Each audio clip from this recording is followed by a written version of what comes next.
ఈరోజు ఒక ముఖ్యమైనటువంటి విషయం చెబుతున్నాను. అసలు యూట్యూబ్లోకి రావడం ఎంతో అదృష్టంగా భావించి ఏడాది క్రితం ఆగస్టులో తొలి వీడియో చేశాను. మరి నా ఆఖరి వీడియో ఎప్పుడు అన్నది ఎవరూ చెప్పలేని పరిస్థితి.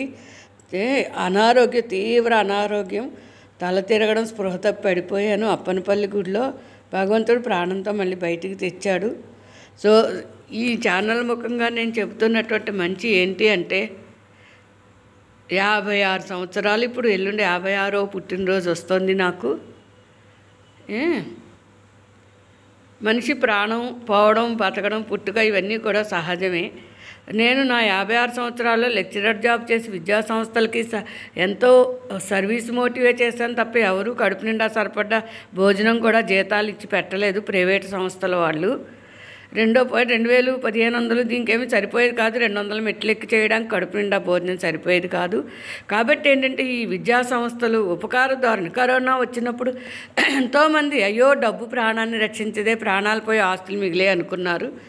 సో ప్రభుత్వం కూడా ఇప్పుడు ఎంతో సర్వీసు సేవా కార్యక్రమాలే చేస్తానని ఫ్రీ బస్సు పెట్టారు.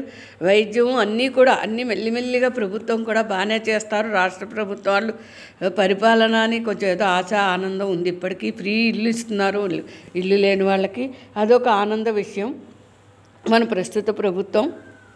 నెక్స్ట్ పాయింట్ ఏంటంటే, ఈ ఛానల్ ముఖంగా నేను చెబుతున్నది, ఎప్పుడైనా ఏ క్షణమైనా ఎక్కడైనా నేను మరణించి ఉంటే కనుక నా శరీరంలో కళ్ళు, మెదడు, హార్టు, కిడ్నీసు అన్ని పార్ట్లు కూడా ఎంతో ఇష్టపూర్వకంగా, నేను 3 MA LLB చదువుకున్నాను, 56 ఏళ్ళ మిడిల్ ఏజ్డ్ మనిషిని కాబట్టి ఎంతో ఇష్టపూర్వకంగా డొనేట్ చేస్తున్నాను అనే శుభవార్తని ఈరోజు నేను చెబుతున్నాను.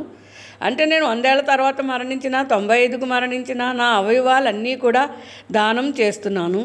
ఒకవేళ విదేశాల్లో మరణించినా, భారతదేశంలో మరణించినా నా ప్రతి అవయవం రెండో జన్మగా అవసరమైనటువంటి వాళ్ళకి అవయవాలు దానం చేస్తున్నాను, డొనేటు అని చెబుతున్నాను. దీని అర్థం నేను హిందూ సాంప్రదాయాన్ని, వివాహ వ్యవస్థని చేదరించుకోవటం లేదు. నా ద్వితీయ వివాహం అయ్యి మంచి భర్త రావచ్చు, పిల్లలు పుట్టచ్చు. ఏదో విధంగా డబ్బులు కోట్లు ఉన్న వాళ్ళకి ఏ వయసులోనైనా పిల్లలు పుడతారని 75 ఏట ఒక మహిళ 2 పిల్లల్ని కానీ మాతృత్వం పొందారు. కాకపోతే ఏంటంటే, ఇంత ఛానల్ ముఖంగా చెబుతున్నది, నా కుటుంబ సభ్యులు ఎవరికీ కూడా నా మరణానంతరం నన్ను చూడడం అంటే దూరమే తప్ప నా అవయవాలన్నీ కూడా ఉపయోగించాలి. ఎందుకంటే 3